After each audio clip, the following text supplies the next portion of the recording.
خون سے کوفہ کی زمین سرخ ہو چکی تھی۔ ان بدبختوں نے، ظالموں نے مسلم بن عقیل کے صاحبزادوں کے ساتھ ان کے سامنے ان کے والد کو شہید کر دیا تھا۔ یہ دونوں بچے، جن کا ایک کا نام ابراہیم تھا، جن کی عمر مبارک 6 سال کی تھی، اور ایک کا نام محمد تھا، جن کی عمر 8 سال کی تھی۔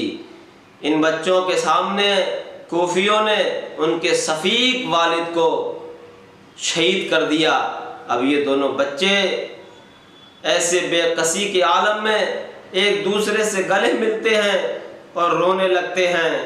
ادھر ابن زیاد کا ایک منادی اعلان کرتا ہے، اور وہ اعلان کرتا ہے اور کہتا ہے، لوگوں، جو مسلم بن عقیل کے بچوں کو پکڑ کے لائے گا اسے مال و زر دیا جائے گا۔ اس کا اعلان ہوا۔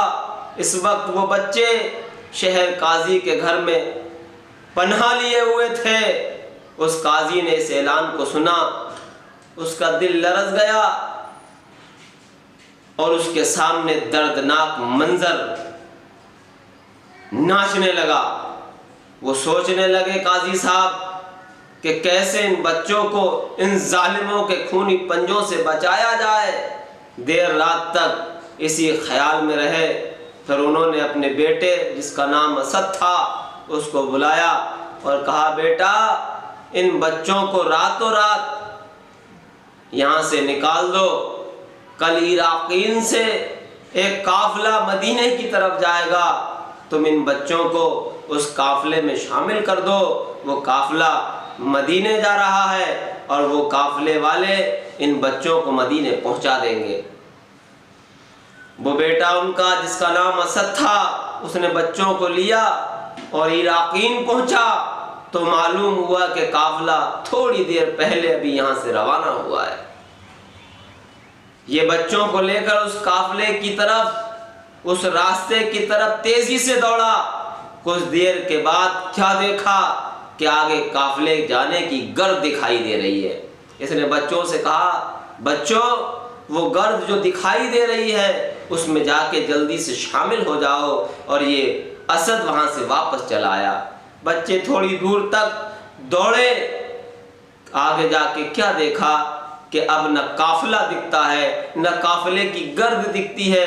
یہ معصوم بچے، ایک کی عمر 6 سال ہے، دوسرے کی عمر 8 سال ہے، رات کی تاریکی ہے، بڑا پریشان ہیں، اور ایک دوسرے سے چپٹ چپٹ کے بابا جان کا نام لے لے کر روتے ہیں۔ ایسے بیابان میں بڑی پریشانی میں ہیں۔ ادھر ابن زیاد کے سپاہی مال و دولت کے لالچ میں بچوں کی تلاش میں نکلے ہوئے تھے۔ ان بدبختوں نے ان بچوں کو پکڑ لیا اور پکڑ کے ابن زیاد کے پاس پہنچا دیا۔ ابن زیاد نے حکم دیا کہ ان بچوں کو جیل میں رکھو، میں یزید سے پوچھ لوں ان بچوں کے بارے میں کہ ان بچوں کا کیا کیا جائے۔ ادھر جو جیل کا داروغہ تھا وہ عاشق رسول تھا، محب اہل بیت تھا۔ اس نے ان بچوں کی بے کسی کو دیکھا، معصوم بچوں پہ ترس آ گیا۔ اس نے راتوں رات ان بچوں کو جیل سے نکال دیا۔ اب یہ بچے پھر رات میں نکلے اور کوفے سے باہر جا کر ایک راستے کی سمت چلے تو یہ دونوں معصوم بچے راستہ بھٹک گئے۔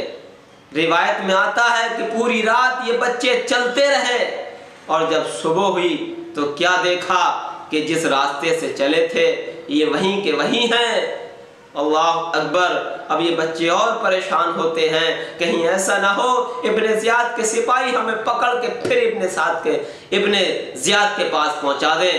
اب یہ سوچ کر بڑا پریشان ہو رہے ہیں، اور بے وطنی یہ بچے ایک دوسرے سے گلے ملتے ہیں اور حسین رضی اللہ تعالیٰ عنہ کو یاد کرتے ہیں اور روتے ہیں کہ بابا جان نے ادھر خط لکھ دیا ہے، ان بدبختوں نے ہمارے والد کو بھی شہید کر دیا ہے، اور حسین رضی اللہ تعالیٰ عنہ بھی ادھر آتے ہوں گے، یہ پتہ نہیں ان کے ساتھ میں کیا کریں گے اور ہمارے ساتھ میں کیا کریں گے۔ تو کیا دیکھتے ہیں کہ ایک پیڑ ہے جو کھوکھلا ہے، اس پیڑ میں جا کے یہ چھپ جاتے ہیں۔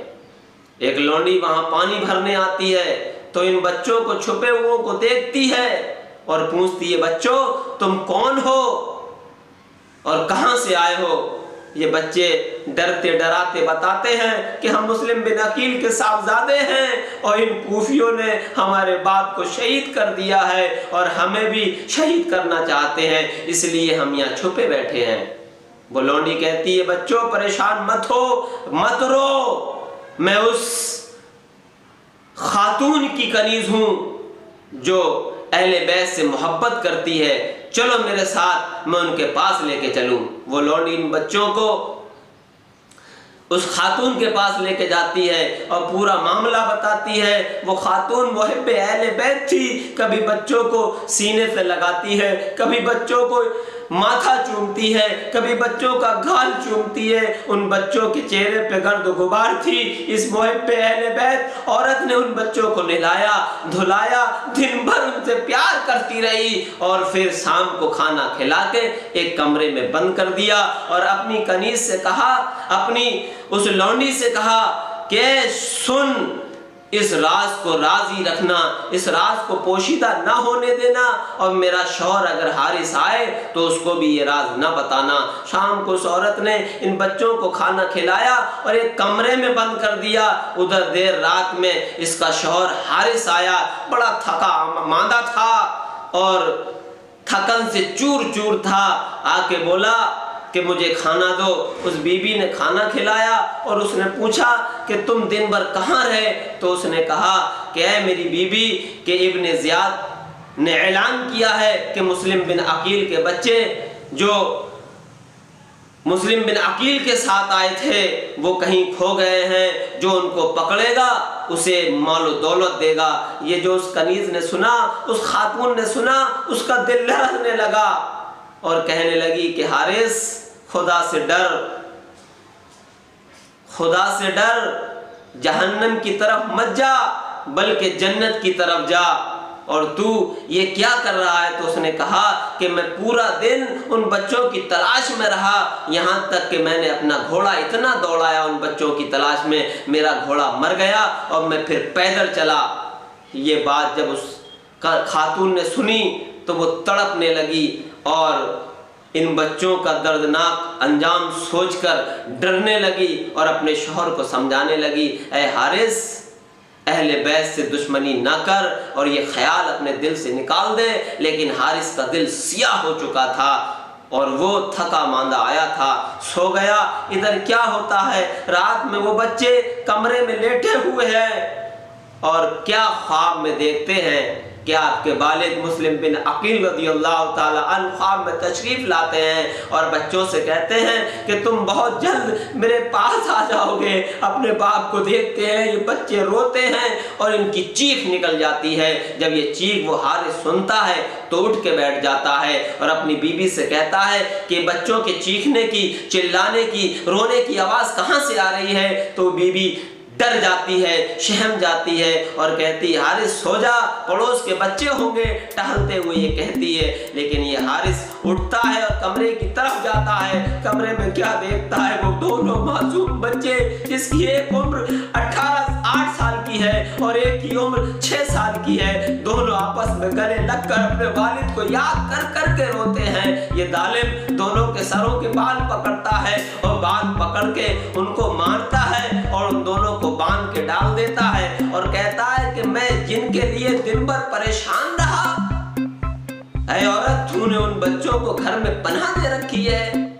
ان بچوں کو باندھ دیتا ہے اور پھر صبح اٹھتا ہے، ان بچوں کو گھر سے نکالتا ہے۔ وہ بیوی جو محب اہل بیت تھی، حارث کی بیوی، ہاتھ پکڑتی ہے، کبھی حارث کے پیر پکڑتی ہے، کبھی پیروں پہ گرتی ہے، گریو گرزاری کرتی ہے، حارث مان جا، ان بچوں پہ ظلم نہ کر۔ لیکن یہ بدبخت ایک بار اس پہ کرتا ہے، وہ عورت زخمی ہو کے گر جاتی ہے اور اس کی جو لونڈی تھی وہ بھی بچانے میں اس کے ساتھ دیتی ہے، لیکن اس کو بھی زخمی کر دیتا ہے۔ یہ بدبخت دونوں بچوں کو لے کر نہر فرات پہ آتا ہے اور نہر فرات پہ آ کر ان بچوں کو شہید کر دیتا ہے، ان کے کے سر ان کے تن سے جدا کر دیتا ہے۔ یہ بدبخت حارث ان بچوں کے سر لے کر ابن زیاد کے پاس جاتا ہے۔ ابن زیاد جب ان بچوں کے سروں کو دیکھتا ہے اور کہتا ہے کہ کون ہے، تو کہا کہ مسلم بن عقیل کے بچے ہیں۔ ابن زیاد غضبناک ہو جاتا ہے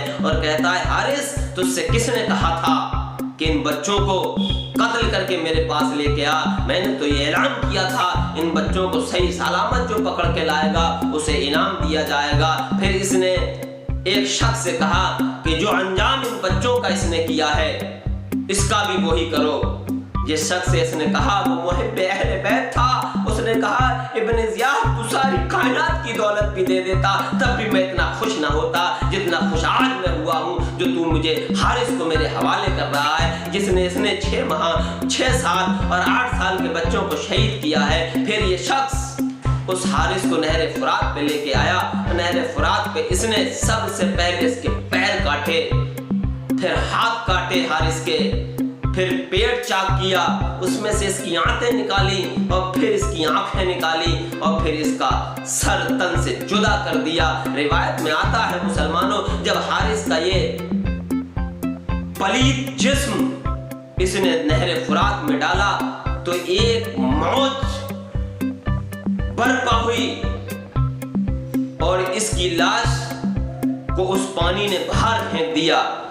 پھر اس نے اس میں اس کی لاش کو ڈالا، پھر پانی نے موج ماری اور ایسی موجیں آئیں کہ اس کی لاش پھر باہر نکل آئی۔ روایت میں آتا ہے کہ ان نے 3 بار اس بدبخت کی لاش کو نہر فرات میں ڈالا اور نہر فرات نے 3 بار اس کی لاش کو قبول نہ کیا بلکہ باہر پھینک دیا۔ پھر اس نے گڈھا کھودا، گڈھے میں اس کو ڈالا، زمین لرزے کھانے لگی، زمین تڑپنے لگی اور پھر زمین نے بھی اسے باہر پھینک دیا۔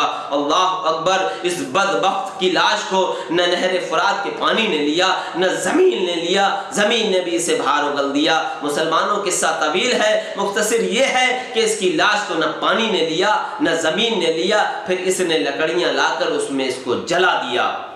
یہ انجام حارث کا ہوا کہ حارث نے اہل بیت اطہار کی ننھی کلیوں کو شہید کیا تھا، ان کے تنوں سے ان کے سر کو جدا کیا تھا اور مال و لالچ کے چکر میں اس نے یہ سارے کام کیے تھے۔ اس بدبخت کی لاش کو نہ نہر فرات نے لیا نہ زمین نے لیا۔ اور کہنے والے نے کیا خوب کہا، نہ خدا ملا نہ وصال صنم، نہ خدا ملا نہ وصال صنم، نہ ادھر کے رہے نہ ادھر کے رہے، نہ ادھر کے رہے نہ